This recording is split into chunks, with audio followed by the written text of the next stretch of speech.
Akala ko dati, pag-graduate namin, parang fairy tale na ang lahat, na wala ng problema, pero hindi pala.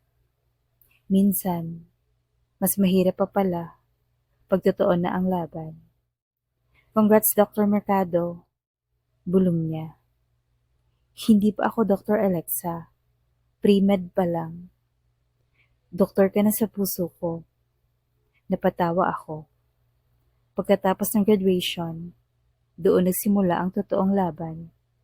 Ako, kinuha ako agad ni Papa para mag-training sa kumpanya. Buong araw meetings, buong gabi paperworks. Si Ivy naman, pumasok sa med school.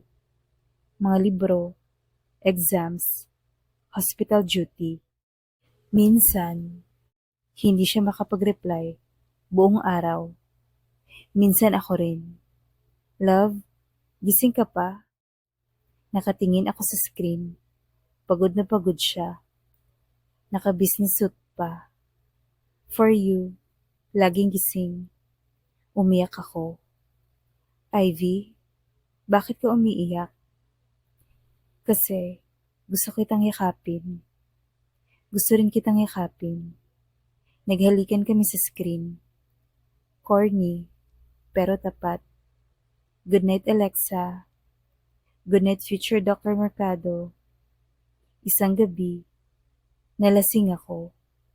Tinawagan ko siya. Bakit di mo na ako binibigyan ng oras? Tahimik siya.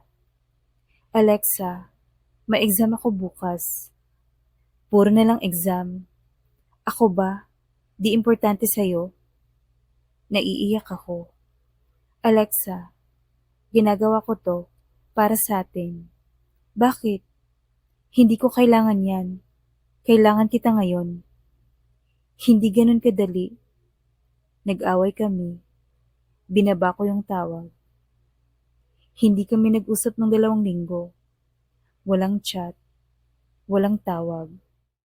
Pero bawat gabi, umiiyak ako. Sana tawagan mo ko. Sana intindihin mo ko. Isang gabi, hindi na ako nakatiis. Nasa kondo ako. Tinawagan ko siya. Ivy, tahimik siya sa kabilang linya.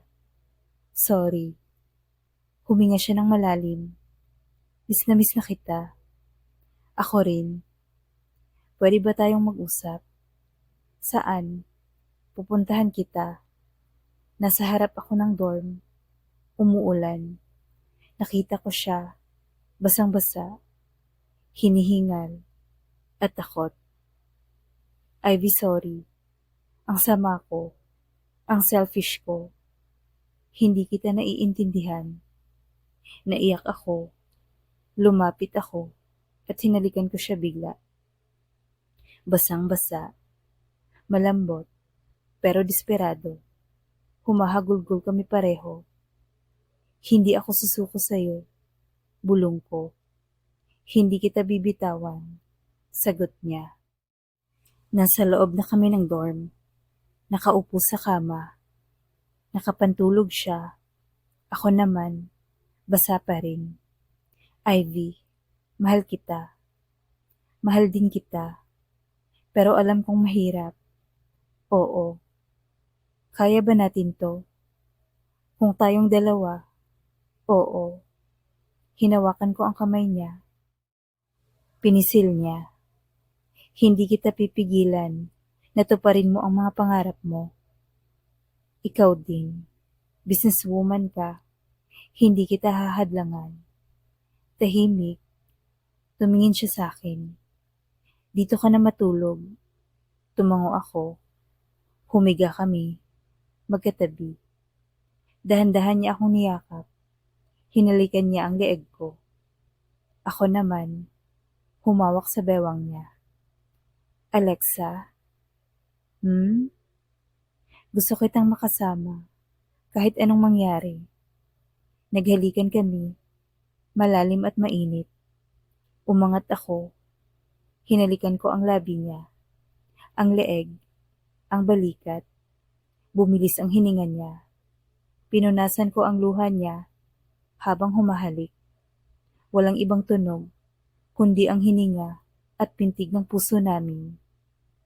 Sa dilim ng gabi, ipinadama namin ang pagmamahal namin, hindi sa salita, kundi sa halik at yakap na walang itinatago. Kinabukasan, pagmulat ko ng mata, nakayakap pa rin siya sa akin, nakangiti.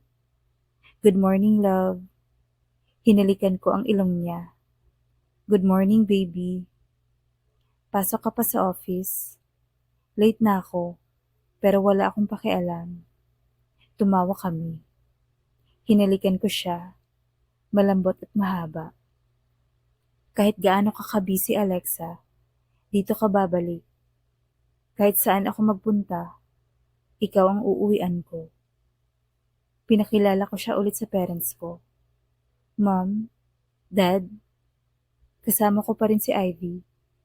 Ngumiti si Mama. Matagal na kayong magkasama. Habang buhay, kung papayag siya. Tumawa si Ivy. Habang naglalakad kami sa park, magkahawak kamay. Alexa, gusto pa rin kita. Kahit mahirap.